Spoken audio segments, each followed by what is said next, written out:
Okay, so welcome to the pod. I'm here with Nicholas David. Nicholas, do you like to introduce yourself? Yes, sure. Hi. First of all, thank you for having me today. My name is Nicolas David. I'm a senior startup solutions architect at AWS. I'm looking after the MENA part of the MENA region with the rest of my team.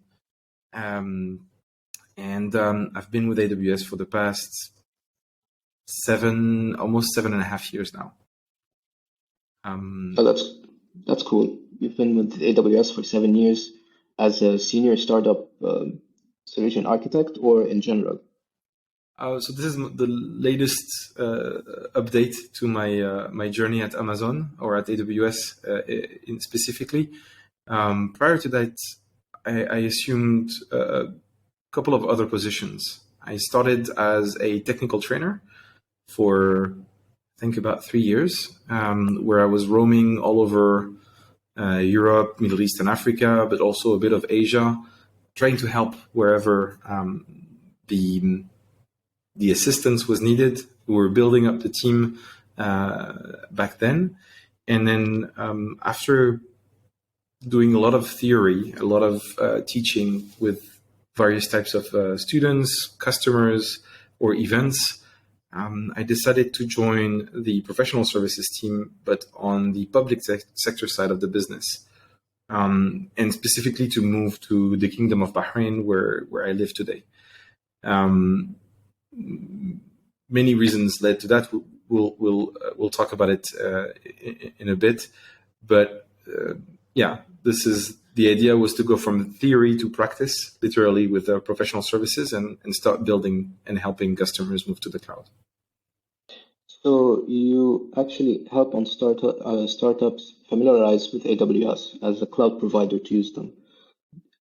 So you actually help them support, as in the technical support, or you choose certain startups that fit the criteria and you give them like credits or kind of help. It's a bit different with startups and this role. The idea is, so startups is a very interesting segment. It starts with an idea, it starts with a small team, and eventually evolves into a bigger, much larger thing. We at Amazon still call us a startup, right? And we're, I believe, 1.5, 1.6 million employees. That's a big startup, right? That's an enterprise, actually. It depends on the perspective you look at it, or how you look at it. Yeah, really. But the way we operate is definitely in startup mode, in what we call day one mentality. But so for startups in particular, my goal is to help them consume less, right? Let's say you're building a service, a SaaS, and for that you're requiring some compute, some storage, some maybe machine learning, some AI. And the idea is to show you how to get the most out of AWS for the least amount of money. That's the ultimate goal. And ultimately, this leads to a better, healthier relationship with the customer, but also a more productive relationship for them, where basically if they consume less, well, they can start working fully on their project, not worrying about the bill at the end of the month, and making sure that they get the most out of the platform, they push the limits of their business plan, and eventually deliver at the customer expectations or beyond the customer expectation. So ultimately, being a startup solutions architect is definitely that, is to make sure that your customers are using the cloud in the best of ways and getting the most value out of it to transcend in business value. And is there certain requirements for the startups to receive support? It's like, do they have to achieve a certain level, or any kind of startup can pitch in? So the way we work with startups is through programs. One of them is called AWS Activate. And this program is specifically designed for startups that are incubated in incubators that are partners of AWS. And so by being partners of AWS, they can pretend to this program and get a specific level of support. They can get credits. I believe it's up to $100,000 of credits, and eventually get to where they need to be faster. Okay, so you've worked as a senior startup solution architect, but you previously worked as a senior consultant on the Cloud Innovation Centers, which is the CIS program. This Yeah. program, which provides opportunities for nonprofits and education institutions to utilize on AWS. When we were talking about utilizing on AWS, do you mean specific services or in general? Like for example, if let's say government agencies, let's say, would they use something like AWS GovCloud or most of the services that are on AWS, utilizing them to make their progress work forward? So, okay, GovCloud is a specific set of region that is built in the US. And so we don't use that in Bahrain. We use the Bahrain region, which is opened, I think, almost 3 years ago, 2.5 years ago, something like that. And Almost 2 to 3 years. yes, and so basically, the Cloud Innovation Center program, the KIC program, is very simple. Its mission is to enable students to tackle real life problems in public sector. So it may be anything that's related to people wearing masks when we were in the big part of the pandemic, or maybe automating some services that were in-person services. I have a few examples to share, and transforming them using AWS services to make sure that they respond to the need and they solve this pain point. And one thing that's important to note is that the students, whenever they start these challenges, they don't know anything or maybe a little bit about cloud. They know maybe about S3, which is one of the most popular services when we talked to students about cloud storage. And we take them on that journey from zero to hero by running a series of workshops around the methodology that is used at Amazon, the working backwards methodology, where we start from the finished product, what it would look like, and then turn around and look at where we are, and then identify the key steps, the key features, what needs to be done to get there. And so that's usually your first step. Then we translate those business requirements into technical requirements. We define the different possibilities on how to build what we want to build. And once we have afined all of that, then the next logical step is to basically get started, get building. We support the students in various dive deep sessions in understanding how one particular service works, or why you would choose one type of database over another one, how you want to start using machine learning, things like that.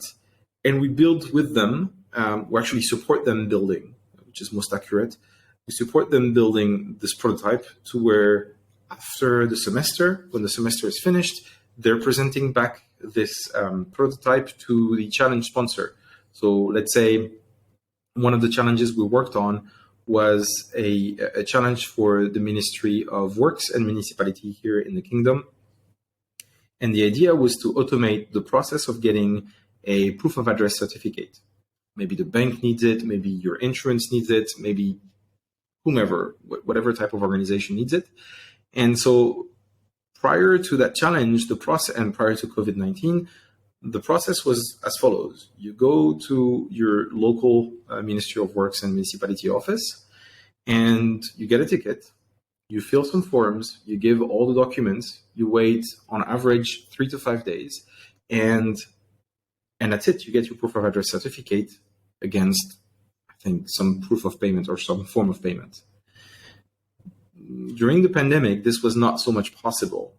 People were wearing masks. You were limited to the amount of people you could have in a certain area or a room. And so it made the whole experience very difficult and painful for citizens and residents of the kingdom. So the students had the idea of using a chatbot and pushing interactions between the ministry and the customer, so to speak, to get this proof of address certificate.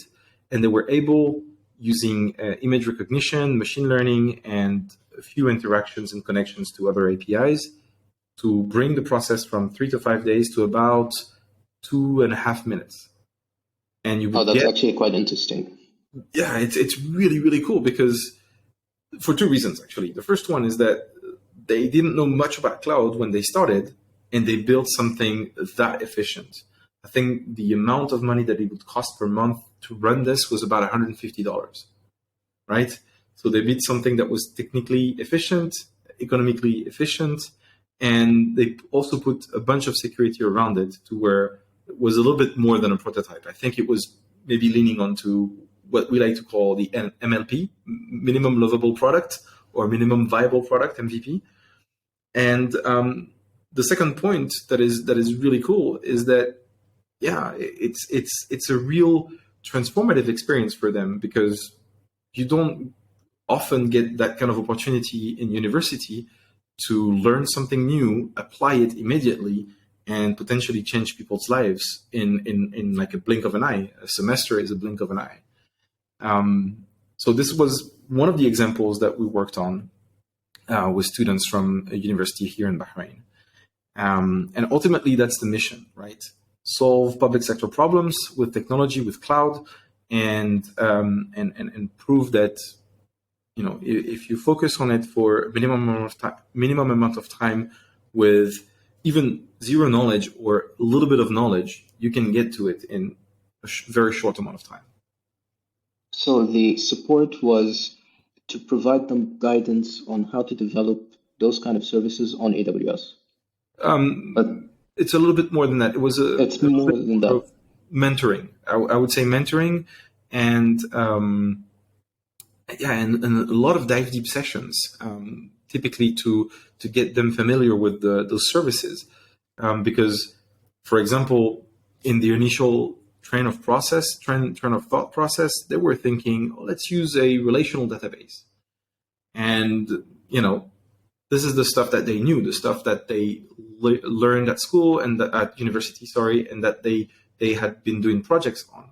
But ultimately, I like to get people to go outside of their comfort zone to understand what are the current trends today, and how far can you push yourself to build something that is scalable, cost efficient, that has excellent performance, and looking at the well-architected framework, the different pillars of that framework, to make sure that they understand how important it is to modern applications. So it's not only about solving the challenges, it's about pushing yourselves, and it's about getting up to speed on what the industry wants in startups, for example, right? And we had an example of a team of students that did this. I'm actually meeting with them this afternoon. It's a project where they were translating in real time voice to sign language, right? So the idea was to replace this person that was signing important things on TV, like the news or important broadcasts, maybe the parliament or things like that, in real time, so that the TV channel or whomever was using this solution would be more inclusive. And again, these students started with no knowledge whatsoever of AWS, and within 3 months they had a working prototype. They were able to translate a very basic, I want to say, sentences, but have a discussion, an ongoing discussion with an actual human and a 3D avatar using Amazon Sumerian.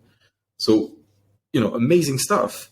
But never, if you were to ask them when they started, you're going to be able to build this and be this, I want to say, revolutionary in your field, they would never have believed you, right?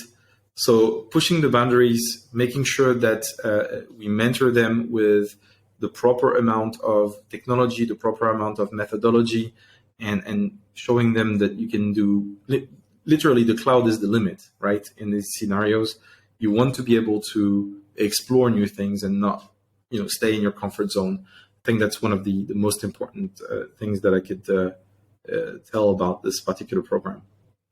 Yeah, I understand you on this point. I actually did learn this when I actually joined the company that I currently work in, which is Zero and One. It now became the premier partner in the Middle East.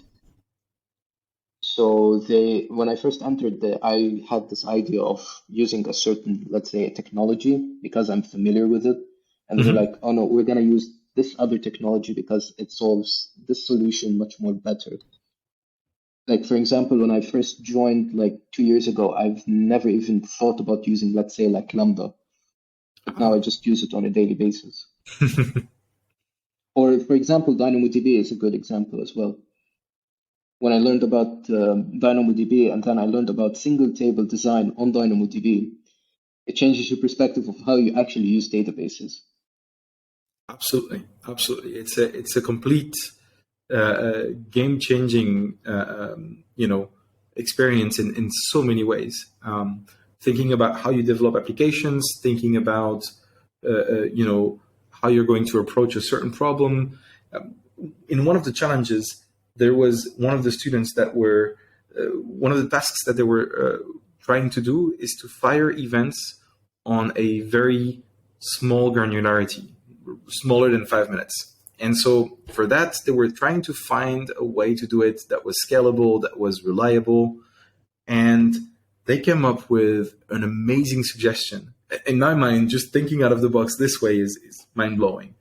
On DynamoDB, for example, you have the possibility of getting records that are going to expire. You set a TTL on a record.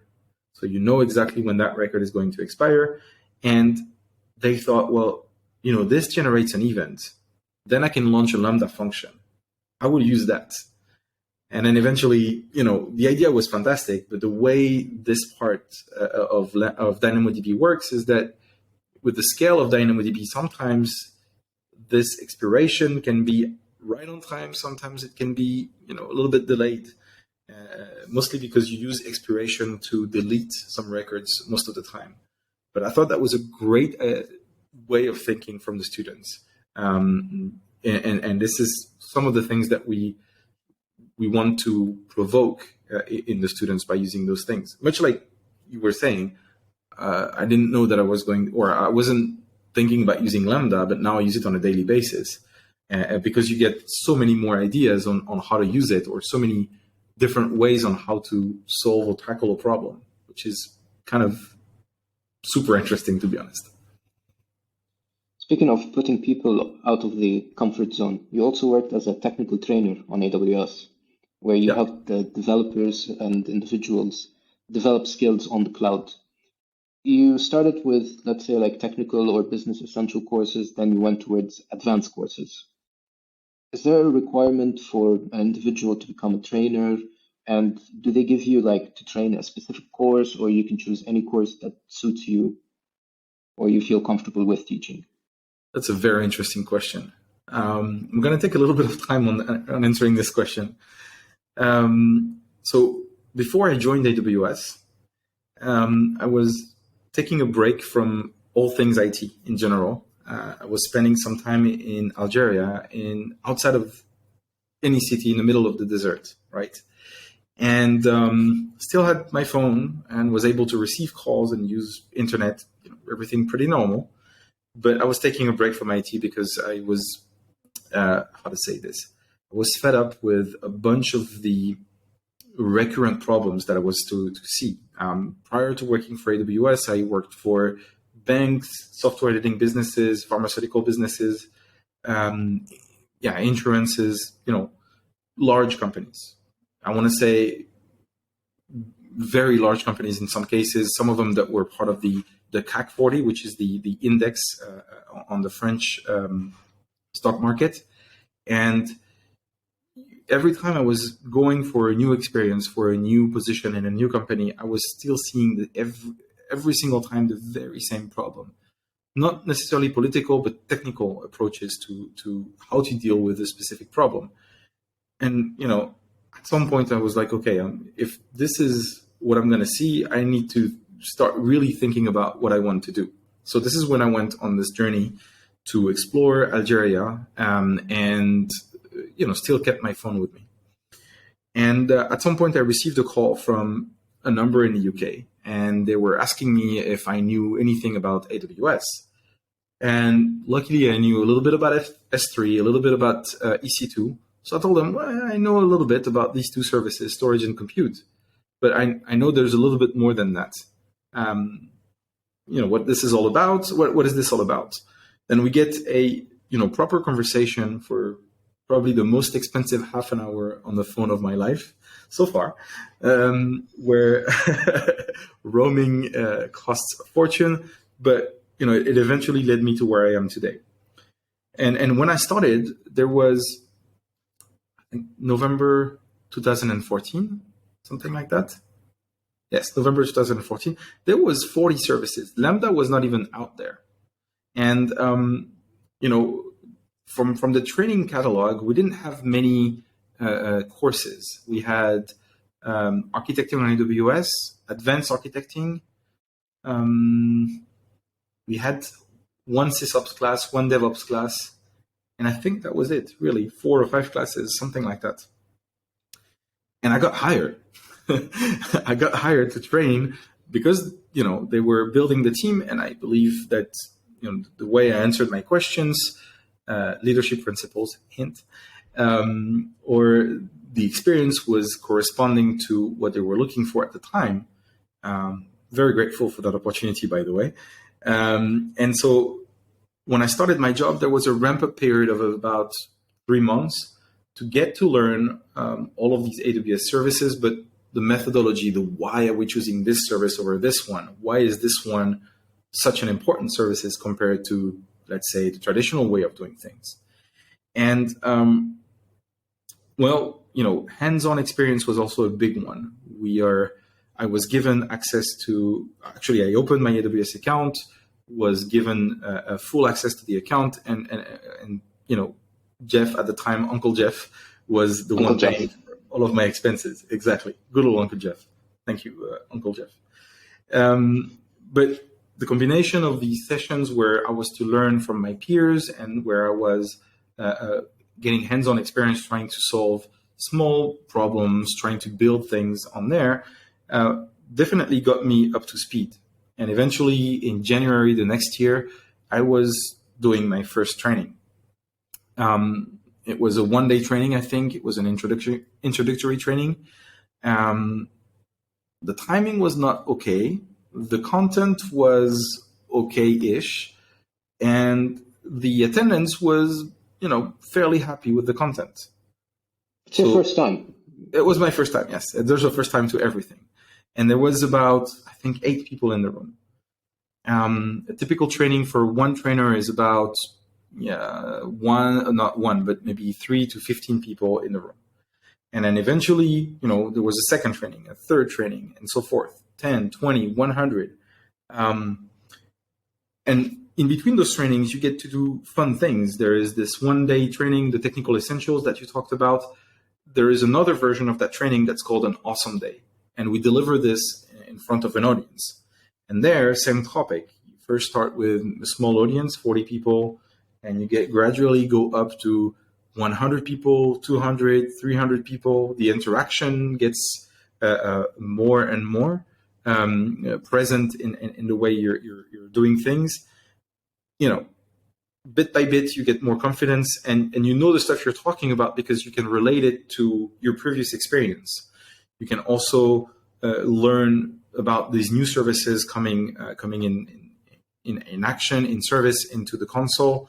So all in all, the combination of all of this, made sure that I was able to relate to the issues that my trainees were facing in their day-to-day life at work. And I think this is one of the things that worked the best for me, is the fact that I had some IT experience in the past that was very painful, very dramatic in some cases, where I could take this and I could definitely see, this service would solve that. This new service would solve that as well. oh, maybe I could use a combination of this and that, or maybe the multi-AZ solution would have solved so many problems. All of these things started to make sense, from the moment I took the time to train myself to the moment I was able to deliver and hear those stories from the trainees. This is what we're facing. How would you tackle this? Why is this function so relevant? All of these questions. And then the funny thing is that after a while, the students themselves were coming up with the new features before I even got time to read about them. And so, quick looking up on the website. Oh yeah, that's right. This came out. Okay, this key feature, blah, blah, blah. Okay, let's look at the blog post. All right. And within 5 to 10 minutes, you're up to speed and you can start talking to students about it and eventually put it into perspective, maybe during the lunch break or maybe after hours. Definitely all of these things piled up to giving us trainers a lot of experience. So this is how I trained myself over the course of maybe the first year. Second and third year were just traveling and traveling. I think I went on training. The one training that was the most interesting, or the one session that was the most interesting for me, was when I left France to go to India for 2 weeks, back to back. Oh, that's quite interesting. Yeah, it was really awesome because you get to train customers, you get to train some of your peers that just joined the ship in India, and then you get to do other interactions outside of the circle of work to then infuse that back in the second week and so forth. Also, it's a cultural shock. It's a difference. It's quite an interesting cultural shock, to be honest. This was my first time ever going to India, and I had a weekend between the 2 weeks I was there. The only thing that I thought was fun to do, aside from visiting the sites around, was to get a cooking lesson. So you never stop learning. That's the thing. But in India, I remember vividly. This was maybe in my second year as a technical trainer. I said something that probably I thought I would never think of saying as well. I told my students, I said, if you listen carefully to all the stuff that I'm going to teach you today, tomorrow, and the day after, most training sessions like architecting on AWS are 3-day courses. I told them, if you do that, and if you learn on the side, get the certification, I promise you this stuff will change your life, like literally change your life. And out of the 10 people that were in that class that day, we got 3 people that certified with Solutions Architect Associate. One of them moved to the UK with his whole family and got a second certification, got a major upgrade in his job. He's now a manager. And then the 2 others are higher in rank in the company that they were in, which is an AWS partner. And it literally did change their lives. And this is one of the cool things about being a trainer, is that not only you're giving information, giving knowledge to your students, but you have this possibility of changing their lives. Most people will say, oh yeah, it's just another training, but no, as you said rightfully again, when you start looking at how to use Lambda, how to use DynamoDB, how to solve problems with certain services, you can literally build anything and everything. Managing IoT devices on AWS is one of the things that I find a joy. It's super easy. Training machine learning models on AWS in SageMaker is unbelievably simple. And I never thought I would be able to approach this domain, right? But yeah, we made it super simple to approach, that it's like your entry point, and then eventually you'll start looking at other services to leverage another aspect of AWS or of the cloud platform, and it makes it super easy for you to start innovating and to do things that you thought never were possible before. So the training part, there's not really so much of a requirement. I think experience is one. You have to have experience in IT. You have to understand concepts like high availability, how you do that. Scaling also very important. How do you scale something when you become popular? Your website becomes popular, or maybe Prime Day at the other end of the spectrum. Maybe looking at things that motivate you in IT. If it is automation, if it is the whole developer experience, and making sure that whenever you build your mobile application or your web application, you can do it in a super smart way. Smart in the sense that you're not losing time, or you're not doing something that is redundant over and over the same thing. Maybe that job For example, building your website on code pipeline and code build instead of you doing manually every single time and uploading it on FTP or whatnot, or changing permissions. Yeah, this is a great example. There's a ton of things that you can automate very, very easily. Ton of examples online also that definitely, if you're doing this and if you want to teach others how to do it, or if you want to teach others cloud in general, because this is something that you like, definitely this is a good entry job. Yes, definitely. And the students will end up using the labs, for example. They start to fiddle around with the labs.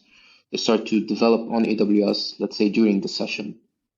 Yeah, during the training sessions, you're correct. You have a portion of the trainer talking and interacting with you, but there's also a portion of labs, which you have for the entire duration of the training. And then maybe you can extend that on the learning platform of AWS to try new things or new concepts out of that same domain that you were attending the training on. So it's not something that is strictly talking. It's also hands-on experience, super important. And definitely this is a good. It's a good way to train yourself to become a trainer, and a good way to give back this knowledge that you have acquired on AWS.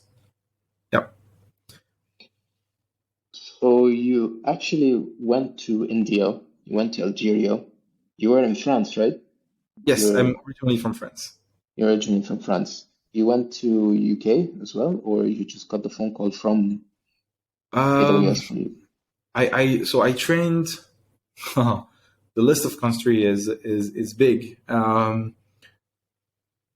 Pretty much all of the countries of Europe, maybe minus Eastern Europe, Northern Africa. I went to Tunisia, went to Middle East, went to India, went to the US, went to Asia, the northern part of Europe as well. Yeah, I was traveling 80% of the time at the time. So if you were to become a technical trainer today, you would probably not get this 80% traveling. We try to keep things healthy, but at the time, the training team was maybe a handful of trainers, maybe 5, 6 trainers. So this is one of the reasons why we were building the team, scaling, and at the same time, you need to deliver, right? So it was quite a lot of travel at the time. And now you're in Bahrain. Yes. For now, or you think? For now, no. I love Bahrain. This is, even though right now the temperature is starting to get up to summer temperatures, it is fantastic. Maybe 9 months out of the year, you get, I want to say, temperatures that you can experience somewhere else than Middle East, up to 40 degrees, something like that. This is quite common in south of France. But yeah, it's an amazing place. I'm so happy to have moved here. Lots of customers, lots of interesting stories to tell. And also, I think one of the important things here, whenever I decided to move to Bahrain, or to actually get a job to go to Bahrain and move internally, I overheard somewhere, cannot say really where, but I overheard somewhere that there was going to be a region in Bahrain. And I thought, Bahrain, really? And then I started getting it bit by bit. The country, most of the people that that I talked to about Bahrain prior to moving, they said, but it's a small country. Why are we building a region there? And in my mind, the reasoning behind it is because, Bahrain is like a startup. It's small, so you can iterate really, really fast, fail often, and then maybe, do something else, try something else, and eventually get to the point where they are today. I think in the Brussels summit not too long ago, the director for EMEA public sector, Isabella, mentioned the achievements of the Bahraini government, how it completely transformed the landscape of applications, the way you do things. The example of that proof of address certificate is one amongst many here. You can do pretty much everything that you had to do in person before. You can do it online nowadays. The generalization of all of that launched officially January 1st of 2022. And it's a real breathe to do anything really on your mobile, on your computer. It takes very little time. And then the customer experience is great. It's getting even better day by day. And another experience was during the pandemic. Every single country got their mobile application to track the different doses or different tests that you had, different doses from the vaccine, different tests that you have taken. And Bahrain had, in my mind, one of the most efficient applications. They developed it really, really fast and started iterating, adding some functions. One of the most recent one that I really like, you have people that are crossing the border on a daily basis to go from Bahrain to Al Khobar in Saudi Arabia. And you can literally connect your profile, your data in this application to the Saudi version of that application. In just one click, all your data is sent over to that application, your vaccine data, your PCR test data, and you don't have to enter anything in the new application. This is one of the many examples of how Bahrain is leveraging cloud technology. So you got a vaccine pass on a GCC area.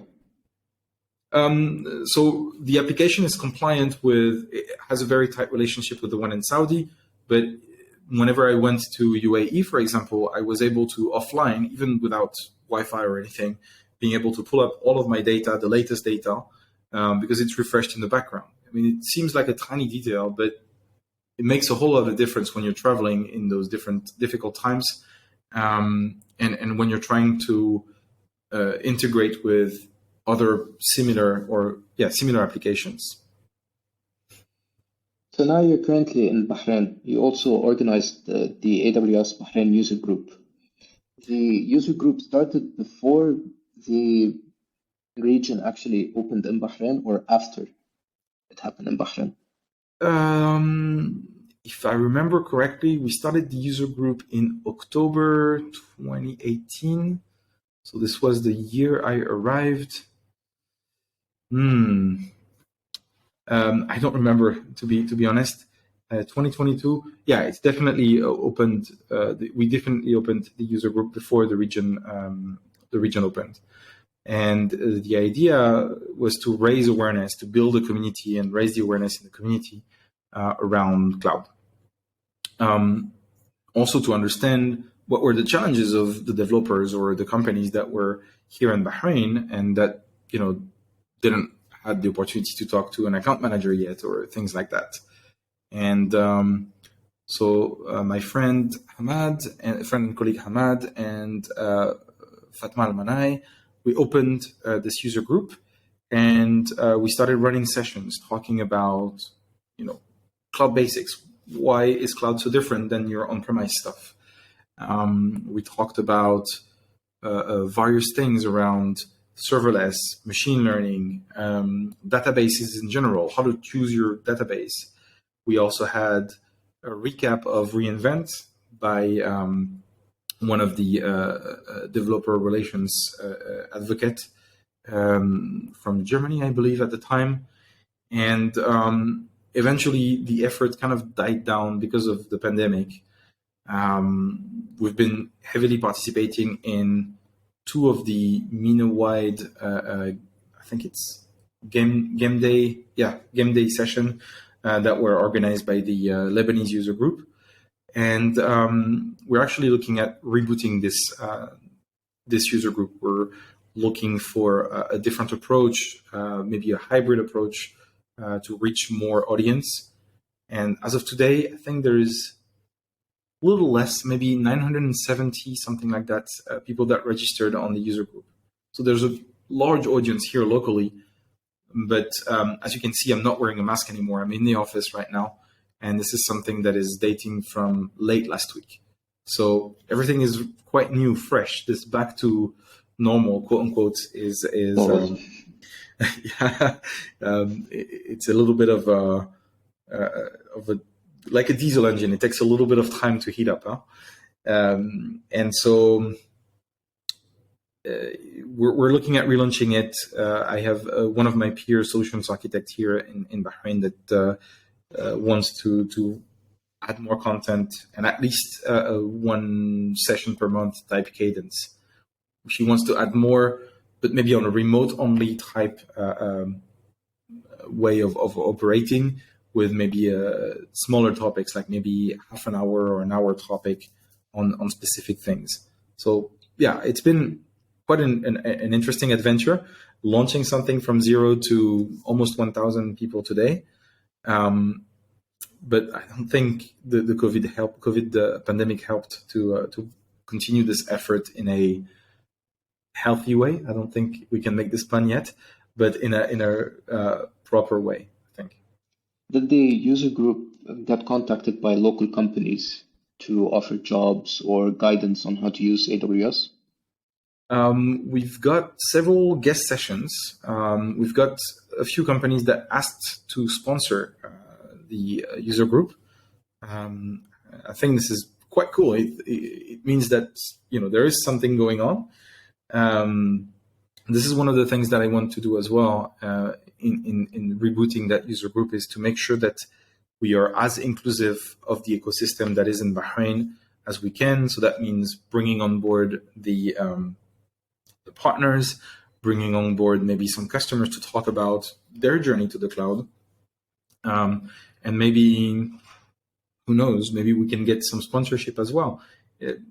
Ultimately, I don't think sponsorship is it's relevant for sure, but it's not vital to user groups like the one in Bahrain.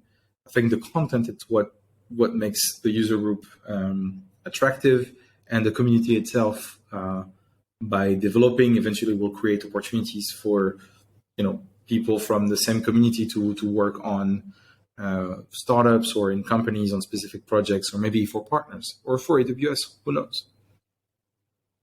Yeah. You've also worked as an accelerator mentor, rather than, now we're going to move away from AWS, I'm going to go back. You worked as an accelerator mentor and an advisor committee, where you have to deal with startups and individuals or companies towards their end goal. As an accelerator mentor, you worked with Brink MENA and advisory committee as ICT. I know it's going to ask like a very general question, but is there like a common issues that they face that it's actually more like I'm going to say this, it's more like a cycle. You start to notice it on much more than one person. That is common. And what are the least common issues that you've seen, like edge cases? So first of all, Brink is a startup incubator that started as a IoT incubator. So anything that was a connected world type startup would find a great fit there, with a lot of great mentors there. And then the advisory committee stuff that I do is for Bahrain Polytechnic University, so that they update their curriculum and stay relevant year after year. And then with the forthcoming of cloud, this was something that was very important for them. And ultimately, this led to them being part of the Cloud Innovation Center, the KIC initiative that we were discussing earlier.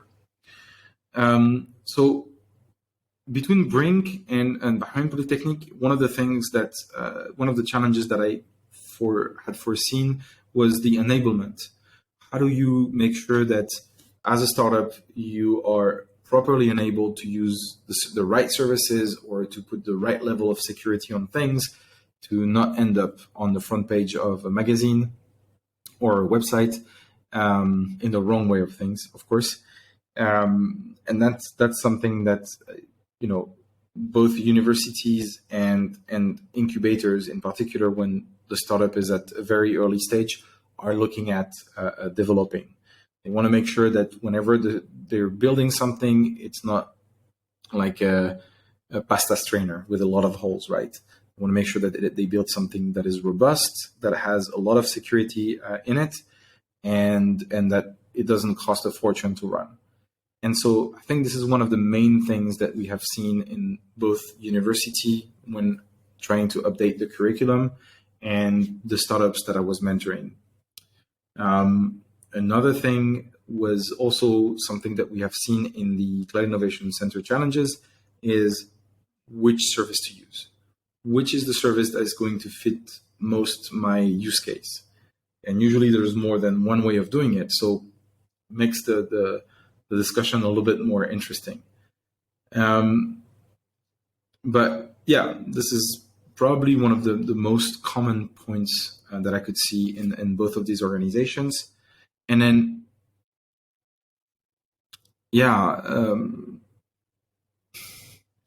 let's say the least common issue, the perspective of the startups is definitely to get them out there. They want to be relevant in the area where they're innovating, and they want to make sure that what they're doing is sufficiently advanced to where they can get funding, they can get the attention that they want to have, and continue building on their products. I think one of the startups that I worked with, not through Brink though, but with Connected Devices, is a startup that is based in Lebanon, and they are basically, picture a field of greens, right? Let's say you're growing corn in the field, and instead of using pesticides to remove all of the other weeds, they're using some sort of a robot that is going in the field, and with the help of a laser, it's killing the flowers of those weeds that are growing outside of just of corn. So it's a very interesting way of doing things. Just the concept itself is interesting, but if they're trying to do things that way, it's probably one of the hardest way of killing weeds. So they want to make sure that they're relevant, and they want to keep adding fine layers of technology to make sure that their product, their service is a key differentiator in that market, and that many customers will be adopting their solution.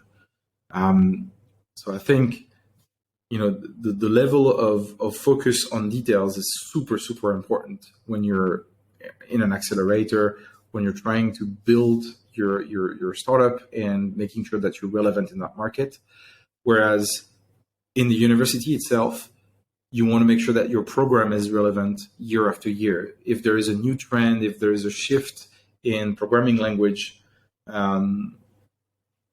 if there is a shift in technology, you want to make sure you hop on that bandwagon early enough to where the talent that you produce is relevant to the market, even though it's the early days of that new trend, something like that.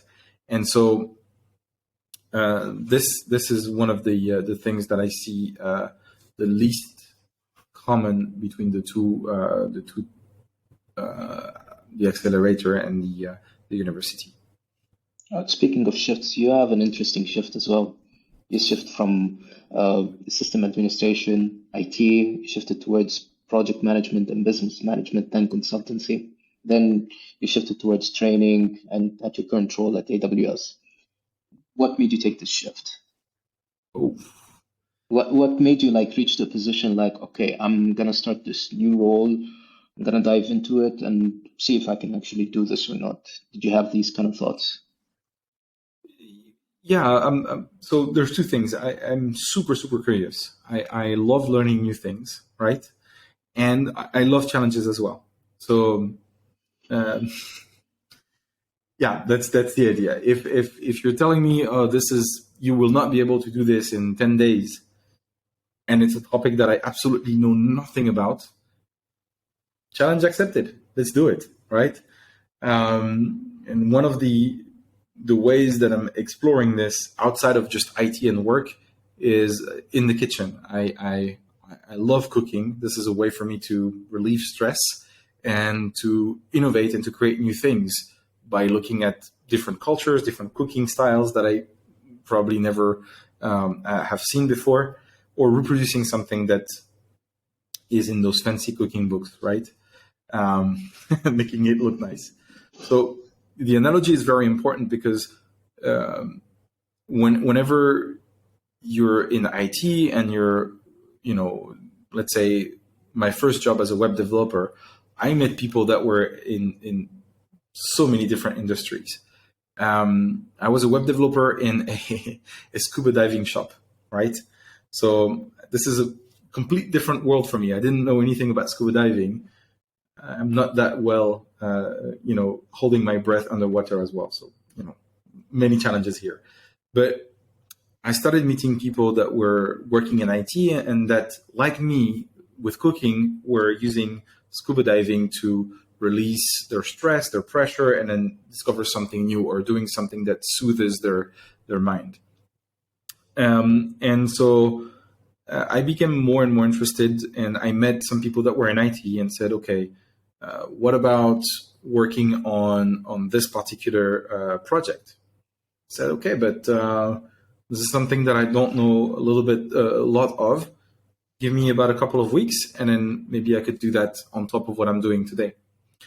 This led me into an interesting situation many years later where, yeah, I can say this.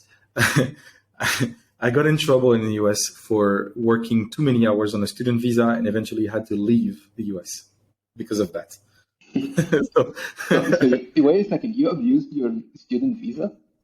You have, with a student visa in the US, I think there's one specific student visa where you can work up to 20 hours a week. I was doing maybe 4 times that because I was so curious and I was, living the American dream at the time. I was like, okay, I can do this. I can do this. And bit by bit, the level of complexity became bigger and bigger and bigger. And I thought, well, I can do anything, really.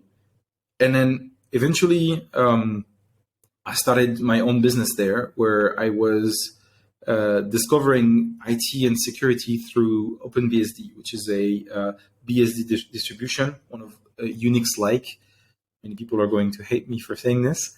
Unix-like distribution, but really focused on security, on all of this world that I didn't know much about.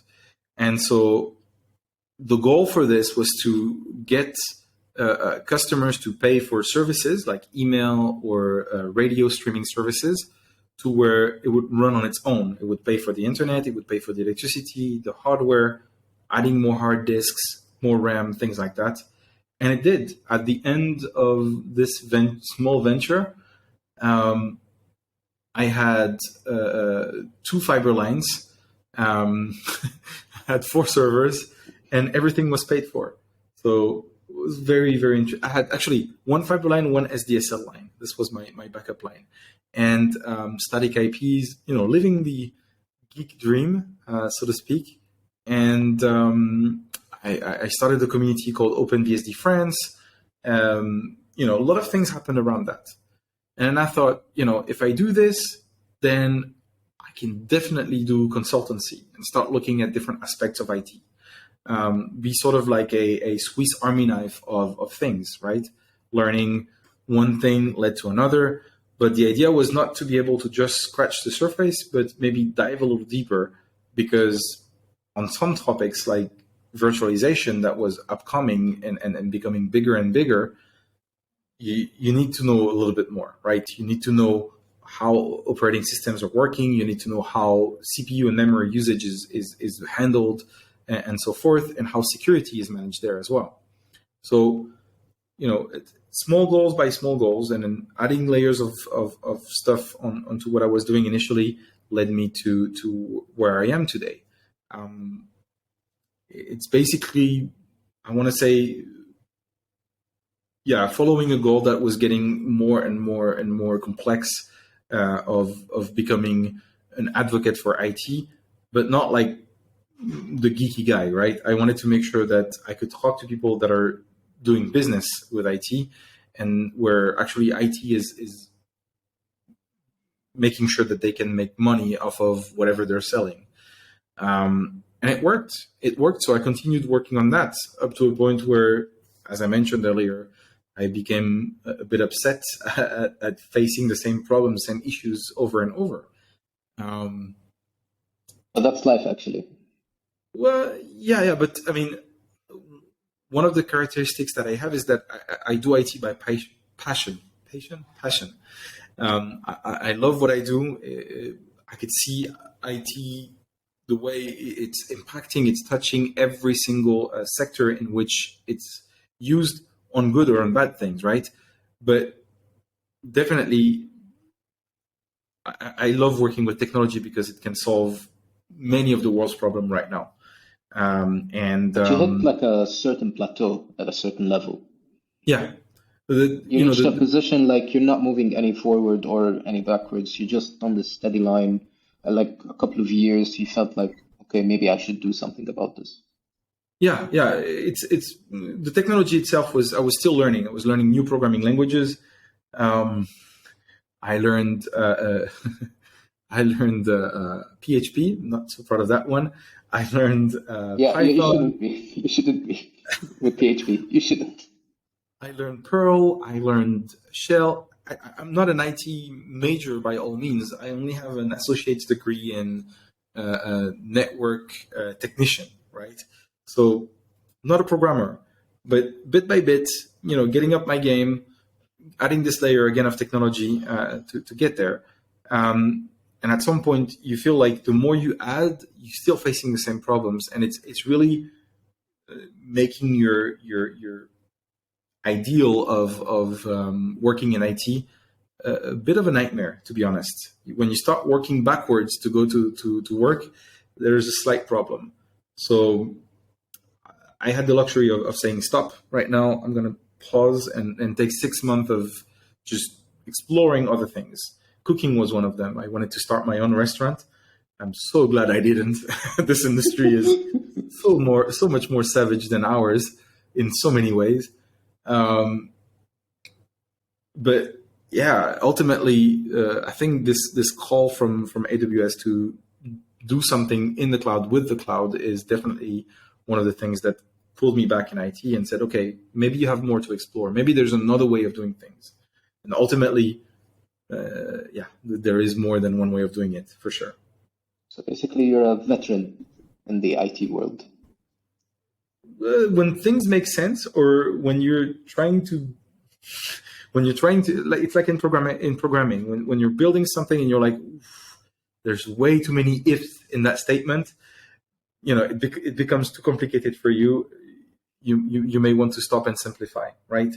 And that's those are some things that I'm able to see whenever I'm working on an app, or whenever I'm working on whatever I'm doing.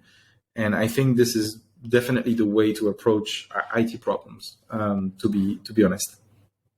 So you have this extensive experience in the cloud field. Like you've been working as an IT, you've also worked at AWS. Is there like a certain thing to start focusing on when starting on the cloud, or what startups should be start thinking of when going on the cloud, like especially on AWS? I think the first thing that you should say is that the cloud is the limit, right? Whatever the cloud can't do, sorry, and there's very little that the cloud can do today. Even back in the day when I joined AWS, you could still, get your way around doing things. It was a little bit more complicated, but you could do it. Basically putting the limit as high as possible. That's one of the first things that you may want to do. Because if you limit yourselves, then you're not going to be able to produce something that's relevant. The second thing that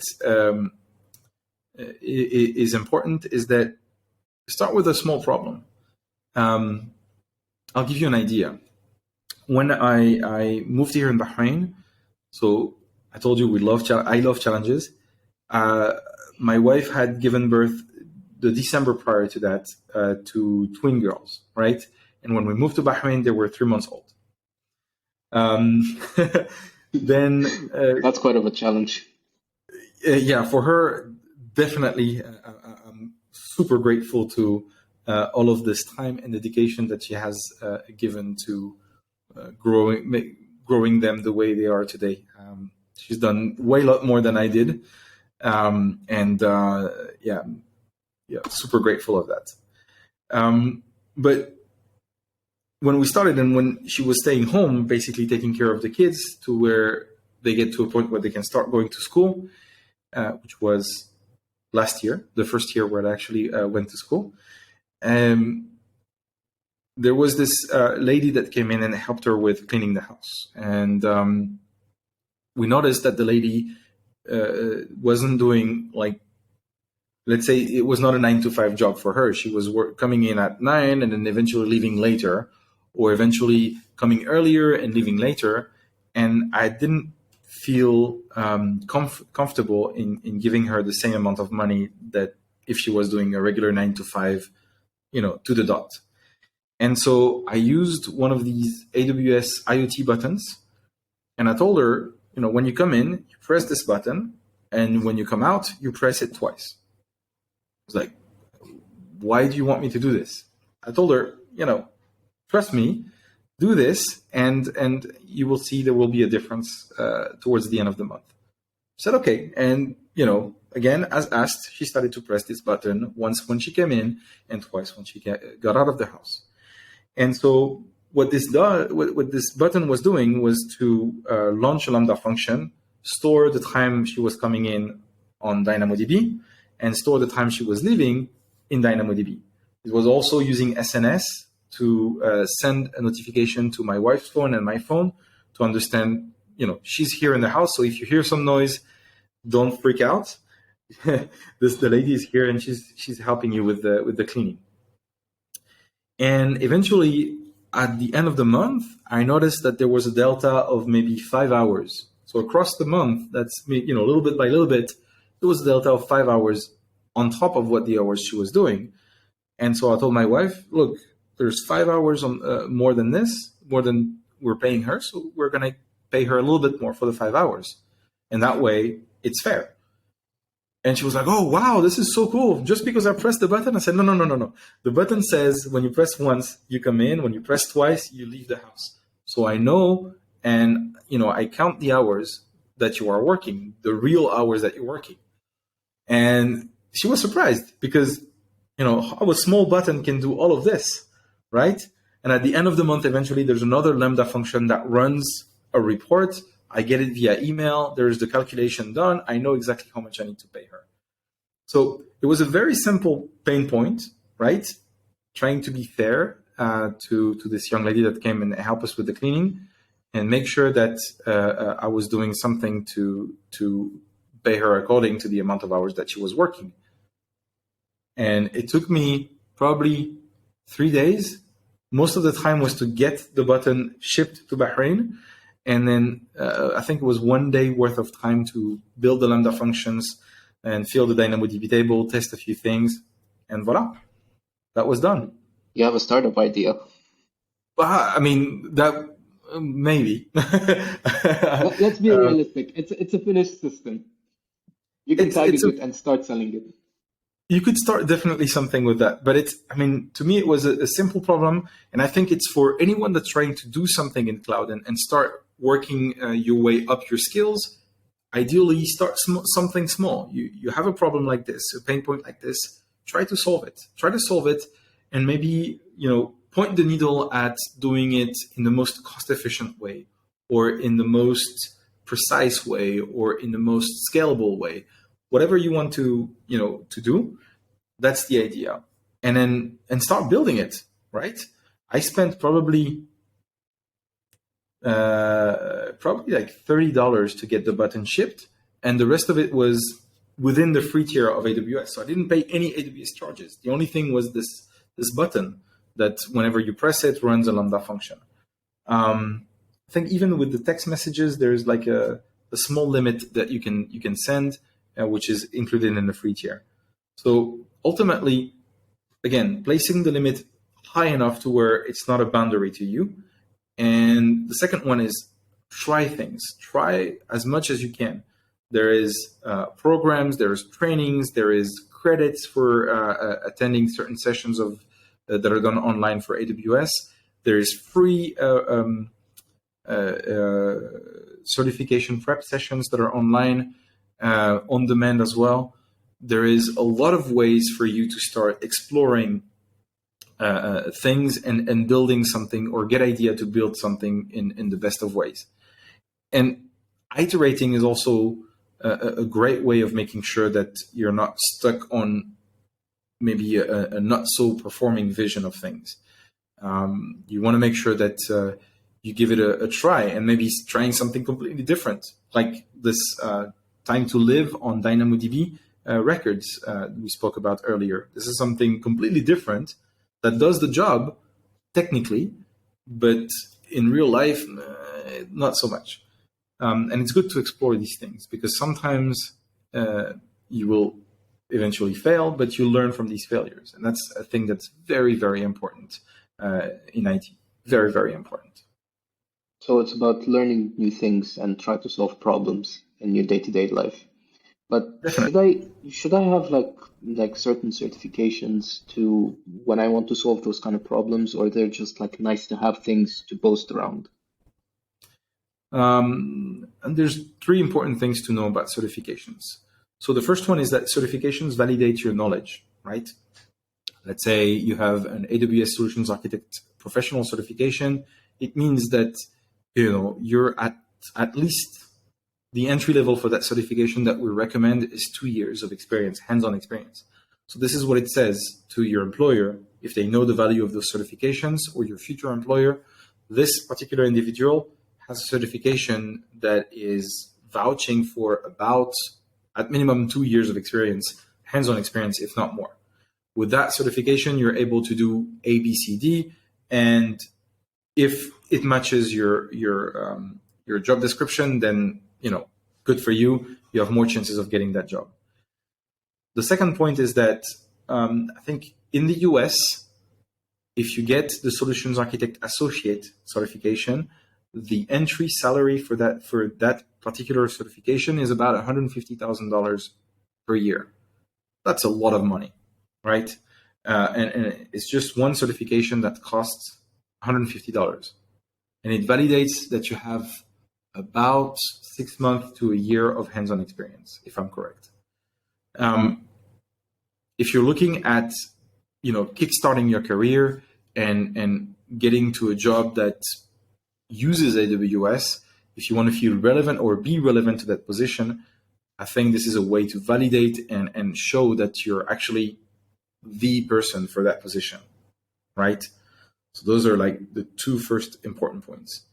And then ultimately, AWS certifications, from when I started till today, there's a whole lot more. There's one that is specialized on machine learning. There's one that came out not too long ago that's SAP on AWS, right? There's so many ways that can say, I'm an IT professional, I know cloud, and I know cloud very well for this particular specialty. So again, it's about what you're trying to accomplish. If you're trying to showcase that you have the knowledge, of course, go for the certification, show that you have the knowledge, and maybe give back some of that knowledge into the many of the open source programs that are leveraging cloud technology today. The second objective would be, I want to get that job, but I know that job requires cloud skills, and I'm not sure I have all of them. But I know for sure that if I have this certification, the employer will really consider my profile. And that's also one of the main reasons to get the certification. And then I guess the last reason, which is not very often explored, is that when you get the certification, you're able to join a community on LinkedIn. And that community on LinkedIn, aside from talking to like-minded or like-skilled individuals, it also is a great pool of talent for companies to start poaching at and looking at oh, maybe I want to hire someone that is specialized in this or that. And certification vouches definitely for that. But I don't want to say it's a nice to have thing. A nice to have thing is a Porsche. Nice to have thing is an island, owning an island. An important to have thing is in today's standard, by today's standard, is to have a job. And if the certification is your key to that job, then go for the certification. Make sure you choose the right one to that aims towards what you want to do in life. And you can always add more specialties. There's some people that are like 15 out of 15 certifications from AWS. They have all of them, and those are great advisors when it comes to startups, or when it comes to large enterprise, large companies, or companies in general in their journey to the cloud and their transformation. Yeah, I get what you mean. For example, I have 4 certificates from AWS. I'm starting to start on the fifth one actually. Mm-hmm. I have the solution architect associate, the developer associate, the practitioner. I have the data analytics specialty, and I'm doing the database specialty, which All is right. quite interesting. And then the ML. I was actually studying for the ML, and I realized Mm-hmm. if I actually already know data analytics, so it makes sense to start with the database, then the ML. The reason why Yeah. is because one of the veteran guys who have 15 certificates recommended this path. All right. Well, I mean, it does make sense. You're getting some of the questions that are at some point crossing, right? It's those domains are closely related in some areas. Um, but yeah, I think once you start going with 1 and 2 and 3 certification, then you will start seeing trends not in the way, pardon me, in the way we're asking questions, but trends in how those questions not interfere, but step on each other's toes. So sometimes there's domains that are very close one to another, and this is a great way to pass certification. There may be a golden order of one after another. For me, I started with solutions architect associate. Then I think I went for the sysops. Yes, sysops. Then solutions architect professional. Then the developer, which is DevOps engineer. So I got all 5 at some point in time, and eventually, back in the day, the validity of the certification was 2 years. So you had a grace period at the end of the validity of the certification to renew them and pass only a small amount of questions. That was the difference between the old cert and the new cert. And when you let that thing expire, then you have to go and take the whole thing all over again. Wait. So then, So let's say, for yeah, example, if I have, for an example, solution architect associate, I have like a grace period to recertify myself. And the only thing I do is the difference of the questions between the old version and the new one. yeah, that's the way it used to be in older, when there was only 5 certifications. I don't know much if it's that today, but I know that there's 3 ways of getting your certification. If I'm correct, the first one is to actually pass the entire certification. When it expires, you take it over. Or if you have an associate and a professional, you can renew the professional and it renews the associate. And then the third option would be to pass only the amount of questions that were different from the previous version to the new version. I'm not sure if that last point is still valid. I would explore that. So favorite website, aws.amazon.com/certification. And there may be in the FAQ there a question related to renewal, or maybe questions related to renewal. I'm gonna end on the last question actually, which is you've worked a lot, man. Don't you just like face burnout? Well, when I was, to be honest, this is probably the first time and the only time I will say this, but when I was in the training team, doing this 80% of the time traveling was just exhausting, man. From a professional perspective, let me give you an idea of an ideal week at the time. Monday in Tunisia to do a training for about 300 students. Tuesday in London to do a one-day session as well, and then the rest of the week in Germany to do a 3-day session for a private customer. In some cases, but back when I was doing this, I had my first child, my son. He's now almost 12, but he was very little, and I didn't see him much, right? So whenever it was the weekend, I was trying to spend a lot of time with him. That's, I think, one of the other advices that I can give you. Work is important, but it's not vital. There are some things that are more important than work. That will, if you let that balance slip too much in one direction or in the other, lead to fatal things happening, like burnout, for example, or you leaving the company because you don't recognize yourself in the load of work and the appreciation. I think Amazon or AWS is great in that sense. Is that whenever I started to feel that feeling of burnout, my manager at the time gave me sensibly a lot less work. Right, I wasn't doing so much traveling. There was a clear decline in workload, where I was doing lots of on-site sessions in the office of AWS in France, and maybe sessions around Paris, where I was living at the time. So they've been really trying to help in making sure that we don't get in that spiral of being burnout. But again, I do this with passion. So I put the bar really high. Whenever there is something to do, organizing user groups, delivering a training in India, participating in reInvent and scoring back-to-back solutions architect associate and solutions architect professional, I'm all down for it. This is some of the most fun moments, professional moments that I've had in my life. So yeah, as long as I'm having fun at work, as long as I'm enjoying myself and innovating and learning new things, that placing that limit is super hard, but it's vital. So much like spending time with your family, this is something that you have to learn to do, and it's different for everyone. I'm sure your limit is different than mine, and will be from somebody else. So yeah, I think this is something that you need to address on your own, maybe going in the middle of the desert in Algeria and give it a thinking. But also yours, you actually said about cooking. Yeah, definitely. Or cooking, finding some way to vent, right?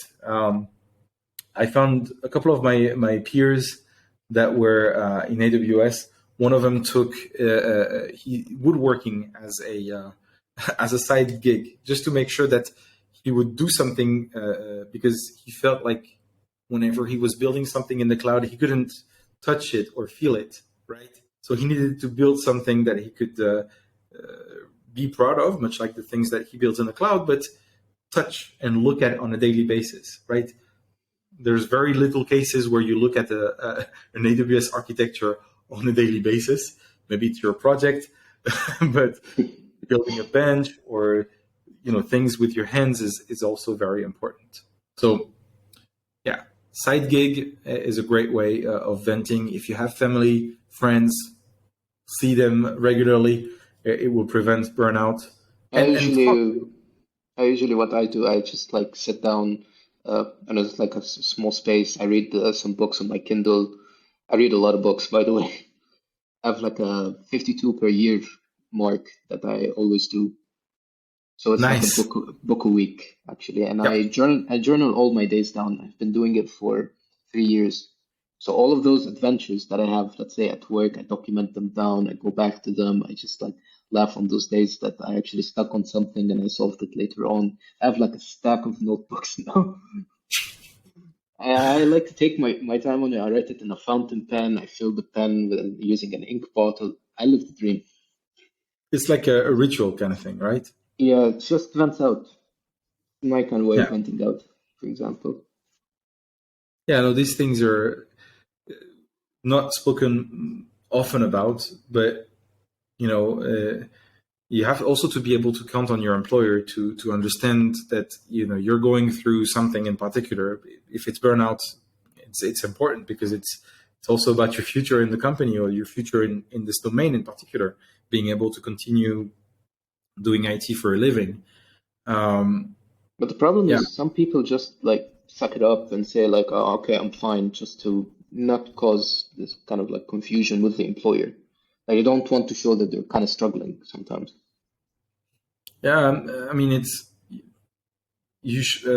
ideally, comma, you shouldn't Come be on. afraid of discussing this with your peers or your manager, uh, because it affects your performance at work and your personal life. It affects everything. So you want to make sure that you maintain this equilibrium between life and work-life balance.